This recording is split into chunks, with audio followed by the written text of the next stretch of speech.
Shalom à tous, chers amis, nous nous retrouvons pour le Shabbat Parashat Vayetze. Notre question, cette semaine, existe-t-il une possibilité pour un juif de pouvoir vivre en harmonie, en unité, avec les aspects matériels de notre monde? Avant notre réponse, résumé rapide de notre paracha.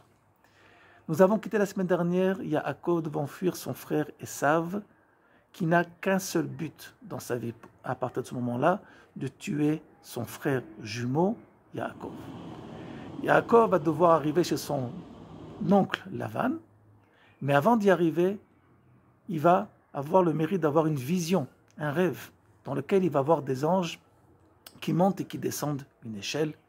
Cette échelle lie les cieux et la terre, et Dieu va lui annoncer, lui assurer qu'il va revenir en Eretz Israël et qu'il sera protégé pendant cette péripétie chez Lavan et qu'il n'a pas de souci à se faire. Voici que notre Yaakov arrive chez Lavan, où il va y rester pendant 20 ans. Les 14 premières années pour mériter de se marier avec deux femmes, Léa et Rachel. Lavan va lui rajouter encore deux autres qui sont Zilpa et Bilha. Il va y rester encore 6 ans de plus pour pouvoir gagner aussi sa vie et mettre de côté des biens, du bétail, en tout 20 ans. Lorsque Yosef naît, Yaakov décide de retourner en Eretz Israël. Il va avoir des menaces de la part de Lavan, qui n'est pas très content de ce retour, mais Lavan va recevoir un interdit divin de se mêler de la vie de Yaakov et de les laisser partir, ce qui va se passer. Revenons à notre question. Existe-t-il une possibilité de pouvoir vivre en harmonie avec les aspects matériels de notre monde? Alors, ce qui est assez important et surprenant dans notre paracha, c'est que notre paracha ouvre et finit, clôture exactement de la même façon. De la façon dont Yaakov va quitter le pays par un accompagnement par des anges, lorsqu'il va revenir au pays à la fin de la paracha, il va être aussi accompagné par des anges. Et lorsque les anges du retour vont venir recevoir Yaakov, l'endroit de cet échange de garde entre les anges s'appelle Machanaïm. Traduction en français, les deux camps. Bi-camp. La terminaison aïm en hébreu veut dire deux. Shnaïm. Machanaïm, deux camps. Le Midrash, et Rashi nous fait prendre connaissance que ici, pourquoi on a affaire à deux camps? Parce qu'on a un camp, une station où il va y avoir la relève entre deux gardes. La garde des anges de Chutz La'aretz, de ceux qui jusqu'à maintenant étaient à l'étranger avec Yaakov, et les anges maintenant qui vont recevoir Yaakov sont ceux que les anges d'Eretz Israël. Et au début de notre paracha aussi, les anges d'Eretz Israël ont accompagné Yaakov jusqu'à la frontière, et à partir de ce moment-là, Yaakov va être accompagné des anges de Chutz La'aretz.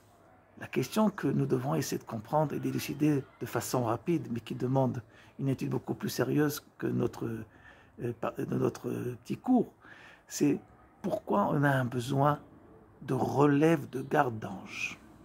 La réponse est dans le nom de la station d'échange, Machanaïm, ce qui veut dire deux camps. Dès qu'on parle du nombre 2, on parle automatiquement de dualité.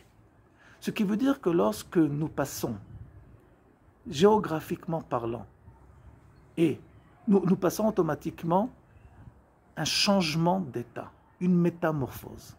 Est-ce que je vis dans le monde de la dualité ou dans le monde de l'harmonie, de l'unité?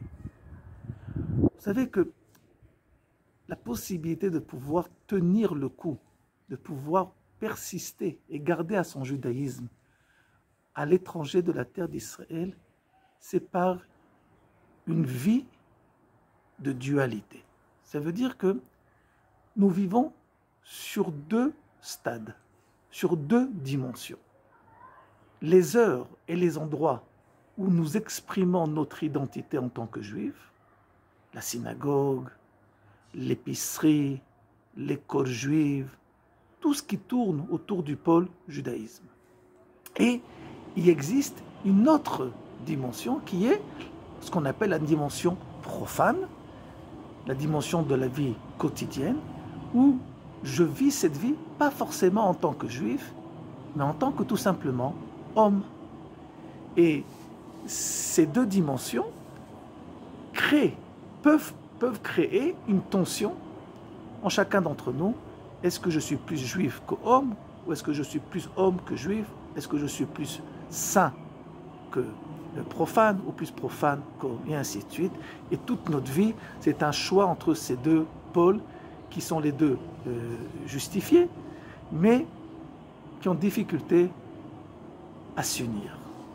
Lorsque nous arrivons en Eretz Israël, eh bien, ce qui se passe, c'est que nous avons la possibilité, et nous sommes invités à vivre tous ces côtés, tous ces aspects de la création que jusqu'à maintenant étaient, à nos yeux, vu notre stage en galoute profane et saint, d'en faire une seule unité. De comprendre que la synagogue, le Beth Knesset, ne se cantonne pas uniquement à un endroit avec 4 murs qui s'appelle le Beth Knesset, mais que nous avons la possibilité, si nous le voulons, de pouvoir transformer toute notre vie de tous les jours, la plus simple, la plus profane, comme ça qu'on dit, nous pouvons l'élever à une notion de sainteté de Beth Knesset. C'est la raison pour laquelle ici, en Eretz Israël, nous avons la possibilité de pouvoir métamorphoser la dualité en unité. Ce qui veut dire que je vais pouvoir sentir, même dans la rue, même dans la campagne, même dans mon travail le plus profane, que je suis en train de faire quelque chose au nom de la mission divine que j'ai dans ce monde. Lorsque je travaille en Chutz La'aretz, à l'étranger, je n'ai qu'une seule intention, gagner ma vie. C'est quelque chose d'important. En Israël aussi, on peut gagner sa vie. Mais il y a un bénéfice de plus. C'est qu'en gagnant sa vie, on construit une réalité nationale, historique, qui a été le but de la création du monde, qui est une nation qui, par les aspects matériels de la création, dévoile cette gloire et ce royaume divin.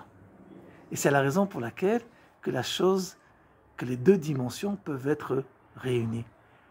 Et lorsque Yaakov passe d'un endroit à un autre, il nous apprend que ce passage n'est pas uniquement géographique, mais surtout une métamorphose d'identité.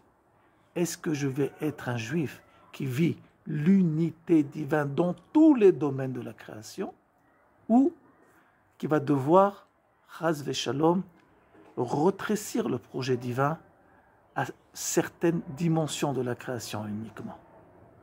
Voilà ce que l'on peut apprendre de notre père Yaakov, et nous espérons être tout le temps dans le mouvement du retour, comme Yaakov nous l'a appris à la fin de cette paracha. Shabbat Shalom à tous.